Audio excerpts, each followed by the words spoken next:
How's it going, everybody? Welcome back to another episode of the Daily Dish Podcast here at the Iowa State Daily. Like always, I'm Brett Schwellmeyer, and I'll be your host, and I'll have my co-hosts introduce all of themselves. What's up, guys? Assistant Sports Editor Polly Markovic. Hi, I'm Katie Schaefer. And I'm Ford Griffith.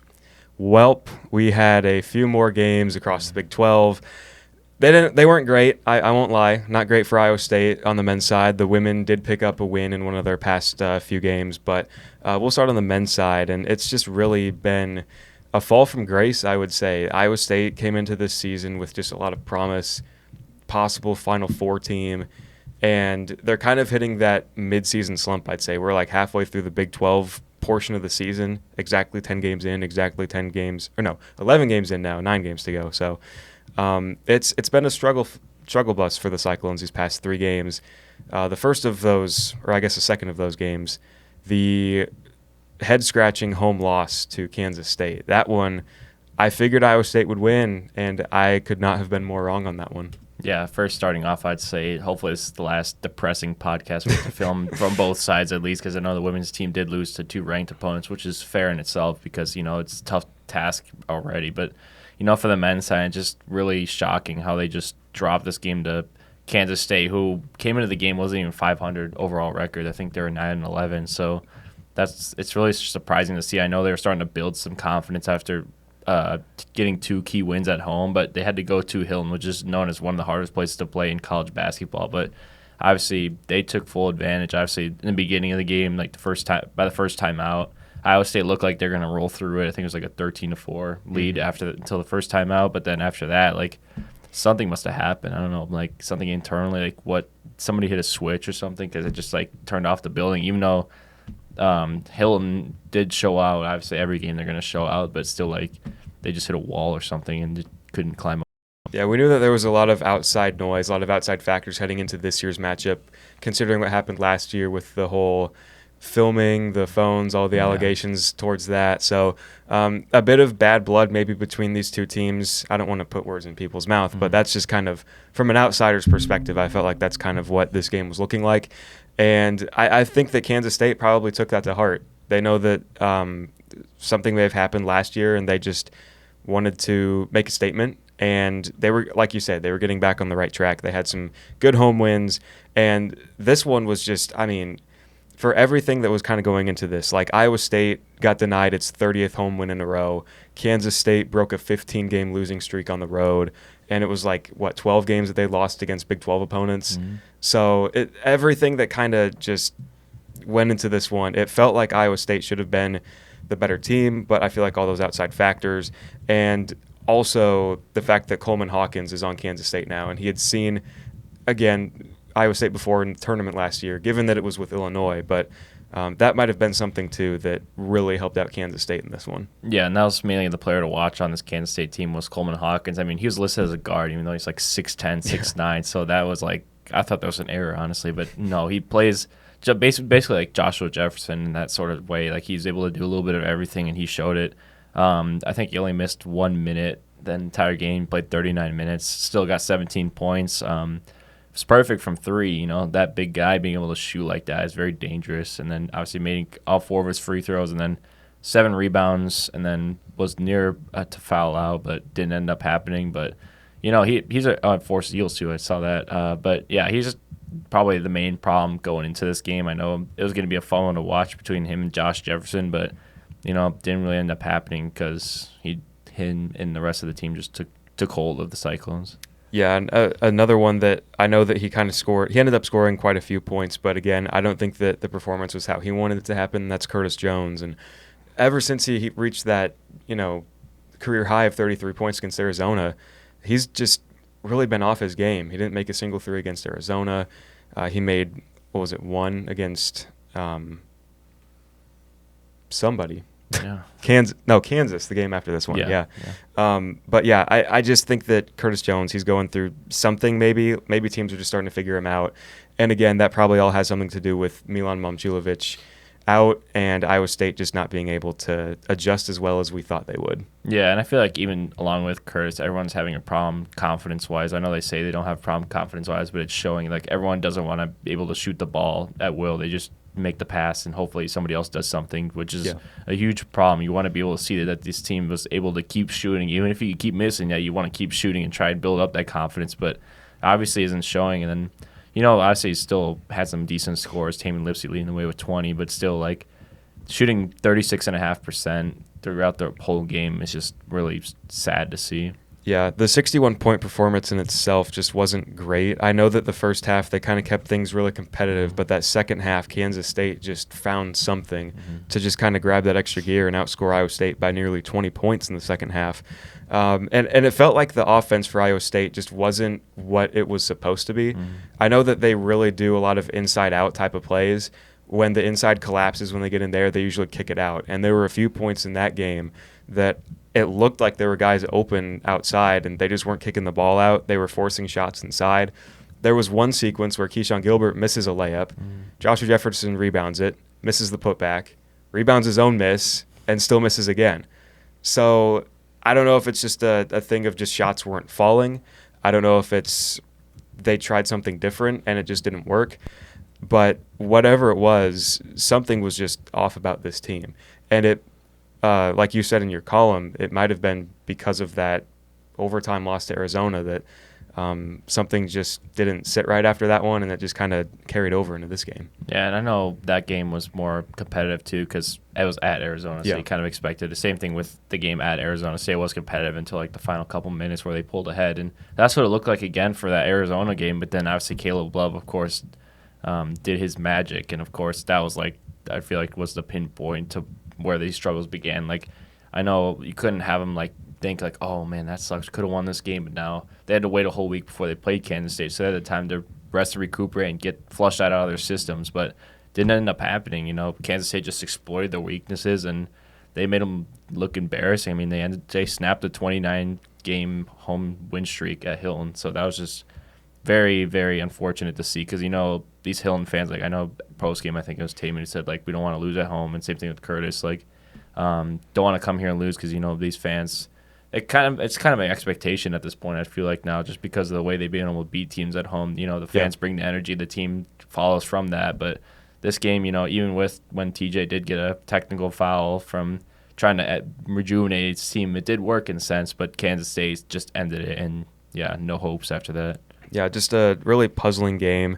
One that I feel like they're going to want to put in the rearview mirror and not really want to bring up a whole lot the rest of the way, just kind of put it back there and grow from it. But the game after that one, I felt like coming into it, Iowa State was probably expected to lose, and that's just because they were in the Fog Allen Fieldhouse. It's, again, one of the toughest places to play. A lot of places in the Big 12 are. But, again, this one just didn't really feel competitive from the jump, really. I mean, Kansas controlled this game, won it by 17, and just really held Iowa State in check, especially when they shot the ball.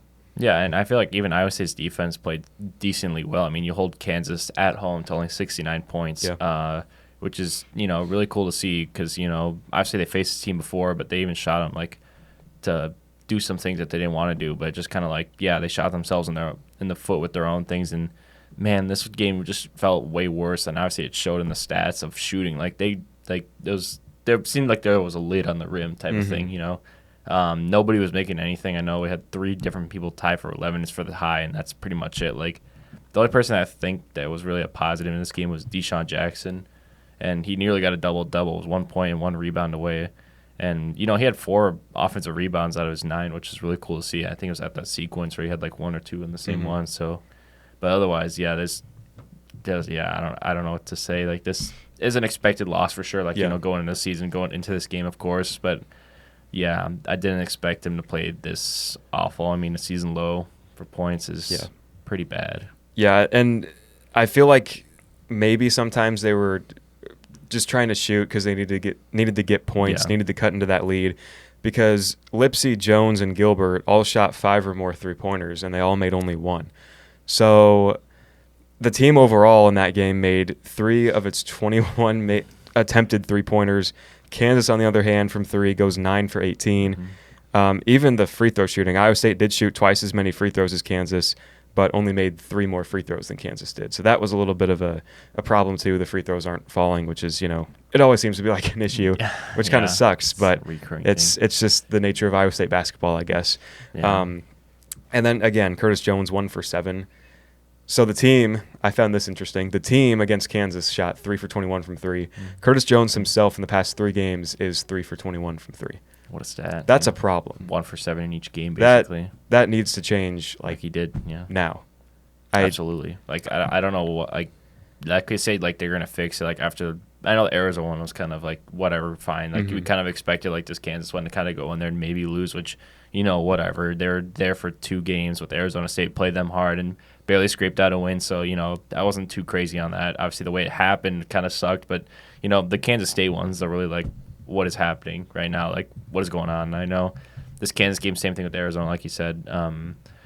Expected to lose, but, like, I don't know what's happening to this team right now. They need to, like, fix something and fix something fast because it is getting very bad right now. It's the worst time to be able to lose these games because you had a lead in the Big 12 now. And obviously, you know, I think Houston was above them at the time, which, to be fair, that is fair because they are very underratedly playing very well right now. But everyone else, like Arizona's jumped them, Texas Tech's jumped them in the standings. And if they lose another game, Kansas could jump them, even though they beat them once, but they tied in the season series. So, like, this is in a final 9-game stretch right now. Like, got to get going. Something's got to happen. I hope, like, maybe Milan, if he does come back this Saturday against TCU, would be that spark. But even then, like, I don't know what you can do. Yeah. Just a lot of factors, really, that kind of, I think, have gone into this losing streak. And it's unfortunate, but that's just kind of the nature of Big 12 basketball. It's a competitive league. Anyone can really win any night. We saw that with Kansas State. It's hard to play on the road too, so just a lot of things kind of fed into these losses. Yeah, I guess we'll jump over to the women's side now. Not great to start off. They had 2 ranked games, which, again, ranked games are always tough, but then they did get back on track after they came back home after those 2. Yeah, I mean, both the losses, they were to top 15 opponents, so, I mean, obviously it's tough, but both the games they were competing for nearly all 40 minutes of regulation. No, it's honestly really disappointing because they go in so strong, and it just gets to a point where they almost could win, but they just fall through. Yeah, I mean, both games, they had runs where they nearly took the lead, tied it up against Kansas State, took it to overtime, but fell apart in overtime. But both games are going on these runs, but just can't finish, can't capitalize on opportunities that they're given. So, I mean, tough losses, but, I mean, they were expected. So, I mean, good games overall for the Cyclones. And I thought we also we saw some team improvement for sure, which will definitely come in handy later on. Absolutely. But one thing that I did notice about K-State and the TCU game is that Kansas State had, I think, 5 players in double figures, and then TCU had 4 players in double figures, and in both of those games, it was just Audie and Addie in double figures. So it's tough because they have a bunch of different players contributing, scoring the ball, while Iowa State just doesn't. No, and you could definitely tell, like, after the TCU game, they were pretty mad at that. And going into the Cincinnati game, we definitely saw more contribution from everybody. But it's difficult that you don't have so many reliable teammates, I guess. For sure. And against Kansas State, I mean, it was so tough because the Cyclones, it was tied up. I think it was 1.5 seconds. Emily Ryan took a shot. It looked good. It looked like it had a chance to go in, but just rimmed out. And then overtime, Cyclones kind of just fell apart, 16-8 in overtime. So it was a tough one for sure. No, and I admire the fact that they gave it to Emily. Like, she had the best run going for them. So I agree. And I mean, it's a smart decision. Shooter, obviously, like, Addie had a really good game. She had 20 points, 8 assists, 4 rebounds. But, I mean, giving it to Emily, fifth-year player, she's been around. She, similar to Keyshawn Gilbert earlier in the season, she got blood on her jersey and was wearing number 52 in that moment. So that was pretty funny. But Audie Crooks, 28 points, 11 rebounds. She definitely took advantage of Ayoka Lee being out. Oh, for sure. And then we saw Addie Brown completely dominate. She was great from the three-point line, 4 out of 5. She did great that night. She ended with 20 points. Yep. And then they brought it back home against TCU, who's number 9. And that one, you and I both, before the game, were like, oh, like, we're excited to watch Sedona Prince play, like, because 6'7", like, she's really tall. Like, I mean, why not want to watch her play? And they completely just took advantage of her. She was limited. She didn't make any points. 0 points. 0 points. She was done by like the 9th minute or something. She fouled out.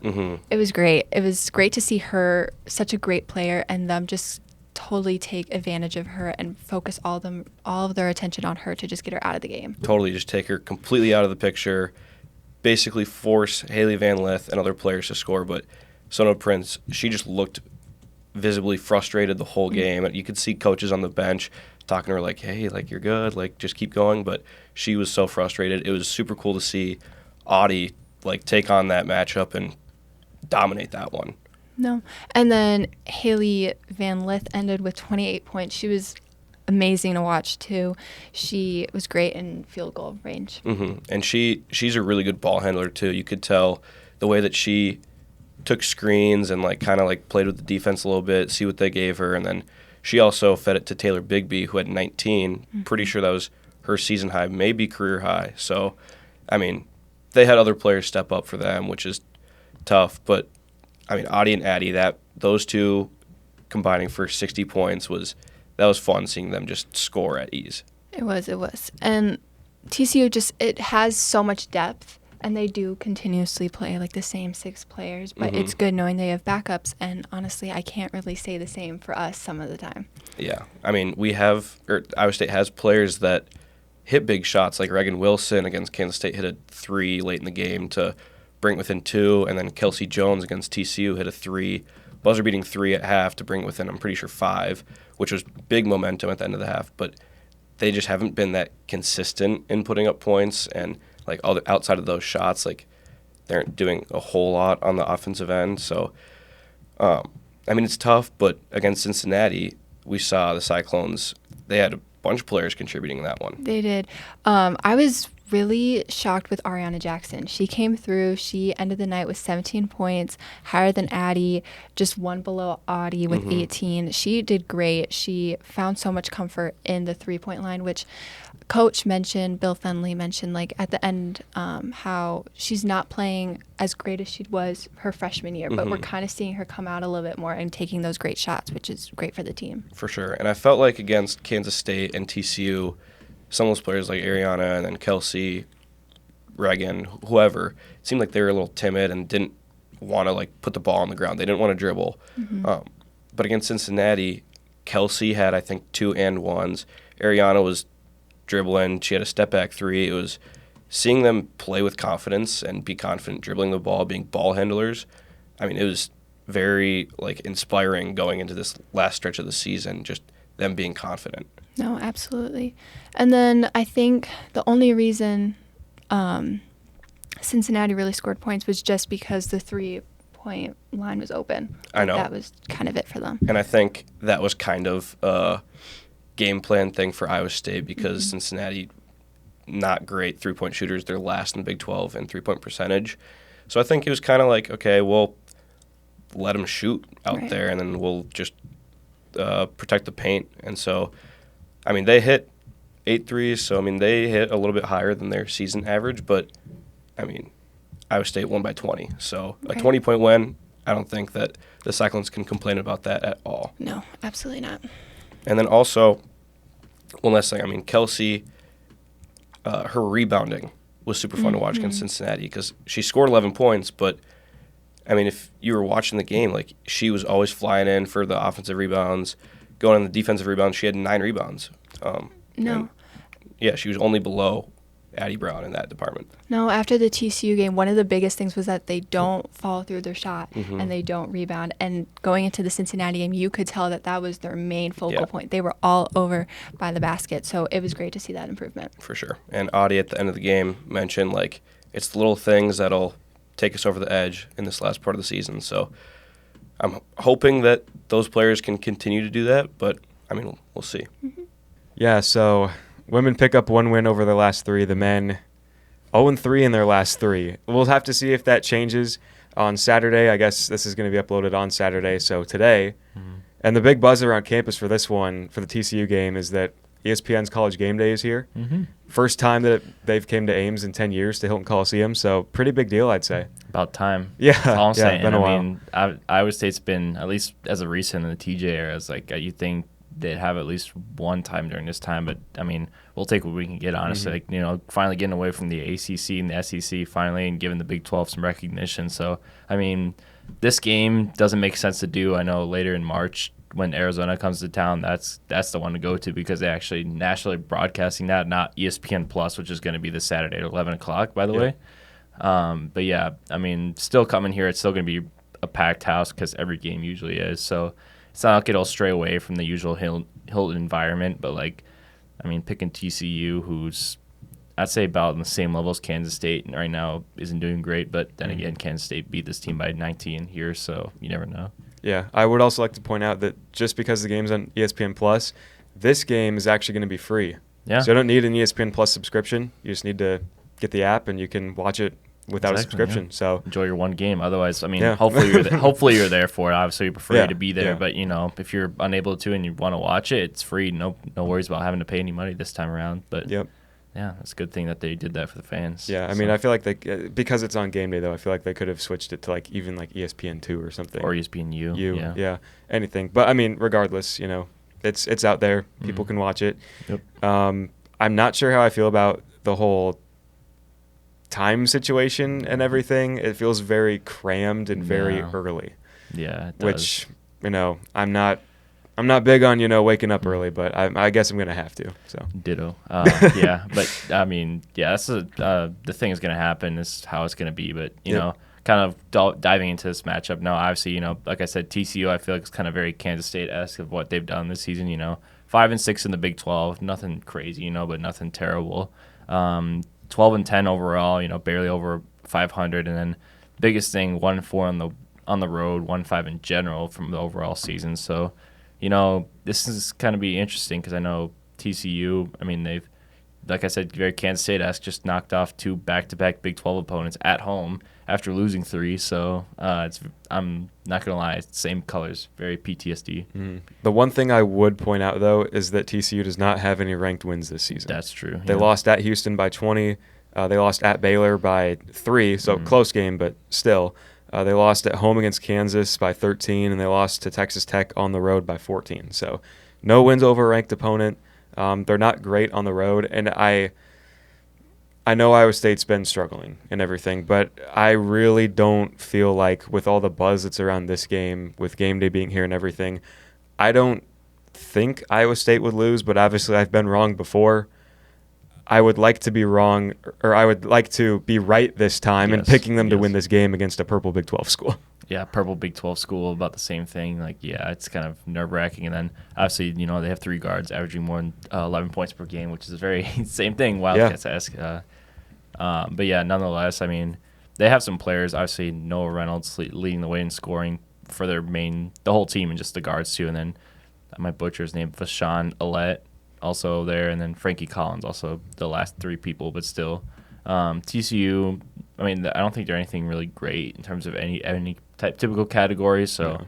I mean, I'd like to say that Iowa State does get this, like, you know, kind of a bigger win, but then again, I can't say that anymore because they lost to Hilton to Kansas State. So, yeah, I'm just hoping for a win at this point, no matter how much. I mean, obviously, we'd prefer more of a blowout, but at the same time, like, just get a win, please. Yeah, and I know that they're entering on a 2-game winning streak, but both of those wins were against Colorado, who doesn't have a single Big 12 win, and West Virginia, who's actually kind of had a bit of a fall recently. They aren't as good as they really were to start the season, I feel like, right now. So maybe just 2 confidence-boosting wins before you head into a place like Hilton Coliseum against an angry Cyclones team, I can only imagine, after losing 3 straight and including the last home game. So I feel like Iowa State's going to come out firing there. It's not really going to feel like there's a lid on the basket. The defense is going to be there. I feel like they're going to try and force a lot of turnovers in this game, too. I feel like that's what a lot of their offense is kind of generated on anyway. I'd expect this one to firmly be with Iowa State. TCU might make it a little interesting, maybe early, but I think before long, Iowa State might run away with it. Yeah, I feel like the Hilton crowd's already just going to get right into it instead of, like, you know, waiting to finally have, like, a basket going. Like, just they know they got to hype up the crowd going right away, or the team going right away, because obviously you see right now they're not in the right or the right place right now to be, you know, going into a game kind of energized. So that this team really needs the fans to kind of give it to them early, so that way they can get it going early, and then from there hopefully build, because I know 3 of their next 4 games will be at home, so they do really, like, take advantage of this hold because there's only 9 games left, and it starts tomorrow, or I guess today if you're watching it on Saturday against TCU. Yep. And the only one of those next 4 games that's on the road is going to be the one after it. And that one is going to be against UCF, a team that Iowa State already demolished at home. They did give up 83 points in that game, but they scored a season-high 108. And that came after scoring their season low in points. So, the duality of basketball right there. UCF's an odd team. And I said this the last time that we talked about them, and I still think it's true. Because this is a team that nearly knocked off Houston at home. They nearly knocked off Kansas on the road, but yet they lost by 30 to TCU at home. They barely beat Colorado. Their other game against Kansas at home, they lost by 50. Like, they're just all over the place. You really never know what UCF team you're going to get any given night. They're also on a 3-game losing streak right now, and they have to play at Baylor the game before they host Iowa State. So there might be a possibility that UCF, maybe they steal a win on the road against Baylor, but odds are they're probably going to be 0-4 entering that game. Yeah, and I feel like UCF's problem right now is not on the offensive side. I think they're able to score at ease. Like, obviously Keyshawn Hall, Jordan Ivy Curry, and then I think it was Darius Johnson, too, who also got against us going against at Hilton. A little bit, or Dallin Coleman, but still nonetheless, obviously running that guard tandem, but still their problem is mainly relying on the defensive end, which is going to be an issue. I know luckily they do get to play at home, but even then, like, their home record is even great in the Big 12. Currently, they are 2-4 in Big 12 when hosting Big 12 games, 2-4.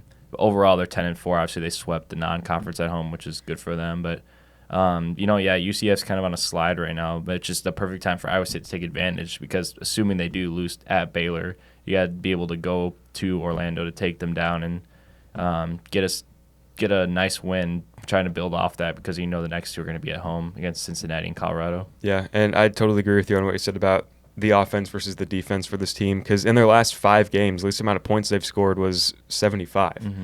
But then when you look at their defensive numbers, they're giving up, right around that same number. So the offense can score, but the defense, and that was evident in the Iowa State game too. Yeah.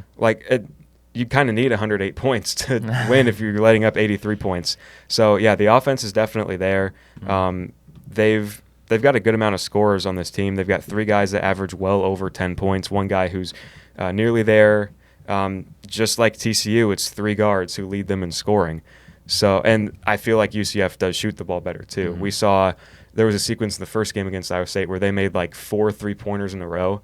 We might end up seeing that again when they face again. Yeah, and you even look at your stats when looking at UCF, like each of their top scores shoot at least 40%, which is very good numbers to see. You think maybe you see maybe on like mid-30s, even low 30s potentially, but this team's shooting it and shooting it well. Like they're taking good shots too at this time, but at the same time they're not doing it really on the defensive end, which is their biggest issue, hence why they're losing these games. So, they're going to be looking to, depending on what happens on Saturday or today against Baylor when they do go to Waco, but I expect them to come out with a little bit more fire just because, A, they lost by 25 in Hilton, and then B, they'll be probably riding, like a 3-4 game losing streak if they lose to Baylor. So could be interesting, but I feel like Iowa State, if they do beat TCU resoundingly, they should be able to go in there and take out a win. I don't know if it'll be as high scoring, though, as when it happened in Hilton, just because I don't expect Iowa State to score near 108 points again this season. Yeah.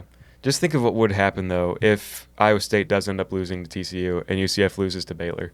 Like, both these teams entered this game on a 4-game losing streak in a rematch where Iowa State already kind of beat UCF by a lot. So UCF's obviously going to be looking for revenge. That's one thing.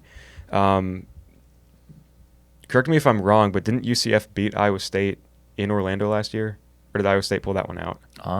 It was close, I remember. Swore that they did, but I'm gonna double check. Oh no, they lost by 8 points. Yeah, or Iowa State beat them by 8 points, but Okay. It was a closer game, but still, the score is 60-52, which is a very defensive game, much different teams now. Obviously, that's the thing, but now I expect them probably different, probably within the 80s, 90s, and then 80s, 70s type of range for the final score. Yeah, high scoring for sure. But, I'm looking forward to it. I think that this one could be a trap game for Iowa State once again. It could be a big confidence, resume boosting win for UCF if they end up getting it done. So yeah, we'll have to wait and see for that one. Indeed. As we'll head back over to the women's side, they've actually only got one game this week, looks like. Yep, the women take on Colorado on Saturday. Both teams are 6-4 in their last 10 games, so right next to each other in the Big 12 standings. I think it'll mean a lot when it comes down to seeding for the Big 12 tournament. No, absolutely. And it's not, I feel like we don't have as much competition as we did when we were going against TCU and K-State. It's more low-key, but we just need to be a little bit more careful and hopefully not make as many mistakes. Yeah, for sure. And Iowa State still hasn't beaten a team over 500 in Big 12 play. They've beaten teams below them, hasn't beaten a team above them. So I think this would be the one to pick up one of those wins where it's a team that's above 500. They've played really well all year for the most part, and really come back home, but finish the year, kind of set the tone for the rest of the season against a team that's pretty solid. Mm-hmm. I think going into this game, it's going to be a little bit similar to Cincinnati. I think they're going to do the 2-3 zone defense again, just because Colorado's not super strong on their three-pointers, more so at low post. Yeah. So I feel like we might see a little bit repetition there. But three-pointer-wise, we have Frida Foreman, who's pretty solid, I have to say. But then at low post, we have Jade Masogado, who's really good. She's leading the team scoring-wise with 277, and she's a great player. Yeah, I think that'll be a fun matchup to watch. I think that she will guard Adi, and Jade, she seems like a pretty long, athletic player which is kind of the thing that Bill Fennelly has talked about all season, where it's the thing that kills Adi is either a really tall player or an athletic player. But we saw Adi dominate Sedona Prince, so we'll see if she can kind of shut down that rumor against Jade and kind of have a big game. No, and offensively, I think if we have the whole team effort again, this will be smooth sailing. For sure. And I think it built a lot of confidence seeing Kelsey and AJ play the way they did against Cincinnati. So them knowing that they can do that against these teams, I feel like it could be a big game for them again. Mm-hmm. Same with the freshmen like Reagan and Eiley. Reagan had a little bit of a trouble against K-State and TCU. She stepped out of bounds and just small little mistakes. And then Eiley came back in Cincinnati and had some great three-pointers. So I feel like having those off the bench is going to be really beneficial. For sure. I think Tanky, she started the year pretty well, but she's kind of struggled in Big 12 play. It's obviously tough for a freshman, coming in, expecting to be a good three-point shooter. She hit a lot in high school, so it's tough. But, against Cincinnati, she knocked down 2, so if she can continue to do that, then, this could be a really good end of the year for Iowa State. Oh, absolutely. Also, Naimir Dew is coming back to Iowa State for the first time since she transferred. She's Colorado's 4th highest score with 7, so I think it'll be fun for her to come back and be back in Ames for the first time. Absolutely, and I think that's definitely going to bring a little bit of competition on the court, but it'll be fun to see. Yeah, for sure. And then the Cyclones have a week off, a much-needed break. They've kind of been on a gauntlet, especially the week against K-State and TCU. Feels like they're constantly coming home, leaving. Feels like they haven't had a ton of time at home, so I think the break will be super beneficial. No, Bill Fennelly has consistently mentioned that the schedule is so brutal for them, and I don't think they have had a really solid break. They've had a couple days here and there, and they've really admire those breaks. They consistently talk about this is so great, we finally have a break. We got a few days. But now we have a whole week, which is going to be so beneficial for them to come back. I'm just hoping that we can kind of prioritize the things that are needed to be fixed. For sure. And going on those road trips and coming back so consistently, it can be so draining mentally and physically. So I think having a week off is going to be huge for them. We saw Emily tweak her ankle a little bit against Cincinnati, and she's had lingering stuff. And then Audie has had the big wrap on her leg for the past few games, or I guess a while now. So everyone's probably hurting a little bit somewhere. They're bruised up. So I think this is a very timely break for the team. Especially because in the past couple of games, we've relied so heavily on Audie and Addie that they've been putting in those hardcore minutes. So it's going to be nice to kind of just take a break for them. For sure. And with just 5 games following that break, I think being healthy, being rejuvenated is going to be huge, especially with a few teams that aren't the best, with Houston, UCF. Obviously, Iowa State already beat UCF by a lot, but then they finished the year with K-State. But, yeah, I think looking at the schedule, I mean, Colorado, I'm going to count that as a win. Mm-hmm. Kansas, I think they could end the year 4-2. So, I mean, it's shaping up to be good for the Cyclones. No, absolutely. I agree with what you predicted. I think that's a pretty solid prediction. But I think the break is going to be very much well needed, and it's getting so close to the end that they're gonna put their best foot forward and go off strong. Much needed. How about a little bracketology? Yeah. The men fell, but the women rose. We'll start on the men's side. The men obviously have, like we've been talking about, just a fall off. They're now a 3 seed in the tournament. They're still slated to be in Milwaukee. The latest bracketology came out today for men's and women's. Iowa State currently a 3 seed in the West region. Your 1 seed right now looks like Tennessee. The 2 seed, Texas A&M. So SEC kind of taking over there. But what I find interesting about how they have this matched up right now is Iowa State plays Northern Colorado in the opening round. If they win, they would match up with either Caleb Grill and Missouri or Fred Hoiberg and Nebraska. That would be a spectacle for Cyclones. I know both Missouri and Nebraska fans will be able to travel if it does go to Milwaukee because it's kind of Midwest area. Yep. But that is funny how the dominoes would kind of fall into that favor if it does hold up, which I hope it honestly doesn't, just because I hope Iowa State does go to 2 seed. But, you know, with all those Cyclones fans out there, hopefully, you know, that could be interesting to see the rematch between those, either Caleb Grill in Missouri or Hoiberg's Cornhuskers. But, yeah, that's definitely interesting. That'd be a really fun matchup because Missouri was on fire to start the season, it felt like, and Caleb Grill was kind of a big part of that, whereas Nebraska, 0-8 all-time in the NCAA tournament, Fred Hoiberg could be the guy to give them their first tournament win this year. I feel like they've had flashes where they can be good. Again, they're kind of flirting with that, like, are they in, are they not, are they a playing game? Right now, they're firmly in as an 11 seed. So that could be something to watch, too. You know, is Iowa State possibly going to have a future matchup with Missouri, with Nebraska?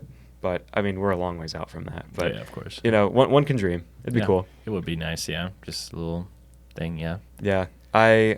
I feel like the way that the schedule kind of shapes up for the Cyclones, though, things can get better. These next 4 games all feel very winnable, but then you go to Houston. That one out of all the remaining games is the one that's like the most glaring issue, I feel like, is the road game against Houston. And it's unfortunate that Iowa State doesn't get them at home, but, I mean, it's the nature of, you know, big conferences. You can't play everybody everywhere. No, So but we saw it last year, you know, having Houston here, and obviously it took Milan Momcilovic game winner for that to happen, but then obviously they played them at Houston to make up for it. But now this year, you know, having to go to Houston is not very fortunate, but it has to be done. I mean, if Texas Tech was able to do it, maybe we could keep it close with them. So you never know. Nature of Big 12 is kind of crazy, like, which is recently what I just wrote a notebook about was any team can win on any given night type of thing. Like, it doesn't really matter. I think it's favored right now. Big 12 is 50-38 at home, so, you know, nothing crazy, but still like a slight edge to the home team. But I mean, the Houston game by far and away is the biggest game of the season. I know we get to host Arizona, which will be huge too, but luckily that's at home and not having to go back to Tucson. But, yeah, that scares me. Yeah. I guess just to wrap up on the men's side, your 1 seeds right now, Auburn, Alabama, Duke, Tennessee. So a lot of SEC schools up there as kind of expected. Your 2 seeds right now, Houston, Purdue, Florida, and Texas A&M. Auburn and Houston are matched up in the same region, which is nuts because I feel like those two are each Final Four teams in their own right. Yep. Luckily, we don't have to potentially play Auburn nor Illinois again in our bracket right now. We're in the Tennessee side. The West Division would be played in San Francisco. Yep. But, yeah, being Tennessee and Texas A&M, I feel like it's more obtainable compared to having it go to play either Auburn or Duke maybe. I don't know how they do against Cooper Flag. So I think if this stays, honestly, it's very beneficial if they can make it out of Milwaukee like this, because I think they could beat Oregon, Georgia. I doubt Central Connecticut's going to get there, but you never know. And then Texas A&M, you know, they haven't even looked great all season. I know they started their season losing at UCF, which is funny. So, but yeah, I'd say this is probably the most beneficial part if they do stay in this kind of bracket part for right now. Yeah, this bracket looks pretty beneficial, the one they're in right now. It's just, can they escape that round of 32 game if it does end up being Missouri versus Nebraska in round one? We'll fly over to the women's side real quick, and it looked like for a while they were kind of on the bubble. They were a play-in game. They're up to a firm 10 seed now after that Cincinnati win. Yeah, I mean, it's surprising considering they had 2 losses against TCU and K-State, but that win against Cincinnati really showed that the Cyclones are a dominant team over below average and average teams. So, I mean, I feel like it's pretty fair. So, I mean, we'll see if it stays that way. Katie, you got anything? Not really. I think you said it all. I mean, the 2 losses, like the Cincinnati win, really, it showed that our girls have what it takes to win and deserve to be where they are. Yeah, and I mean, both Iowa and Iowa State, they were at one point matched up in a play-in game, but now both are in at large. So we'll see where it shapes up. Yeah, a lot of that I feel like is Iowa's huge upset over USC. For sure. That was a crazy game. Mm-hmm. Sent ripples down the bracket. Yep. But yeah, I mean, seeing where they are right now, facing Louisville in the first round in Baton Rouge, I mean, could be like what happened last year, kind of. If they can go down right now, obviously it's 10 seed, Louisville's 7, they could probably beat them, but then probably lose to LSU. That stays put because LSU is really dominant right now, and being able to actually obviously play at home, which is one of the benefactors, I'd say, being in the women's March Madness compared to men's, because men's just set neutral site places, but women's is get to host teams if you're actually being good. So you're being rewarded for your success, basically, which I do really like. So, but yeah, I mean, if the men's team had that, Iowa State would be a lock for the Sweet 16. Yeah, packed house. Love to see that if it does, or if it did happen, but unfortunately it doesn't. Yeah, but yeah, it could end up interesting for the women, I'd say. Yeah, and if they do end up, let's say hypothetically, bracket ends up like this, they beat LSU, they can match up with TCU in the Sweet 16. Yeah. It'll be a fun one. They're playing in Birmingham, so it would just be like neutral site, yeah. Yep. Well, I guess all we can do is just wait and see how everything kind of shapes up. That'll do it for us today, the Daily Dish. Thank you guys so much for watching. We've got College Game Day coming against TCU. Same day, a few hours later, the women's team takes on Colorado. So a lot to watch for this week for Iowa State.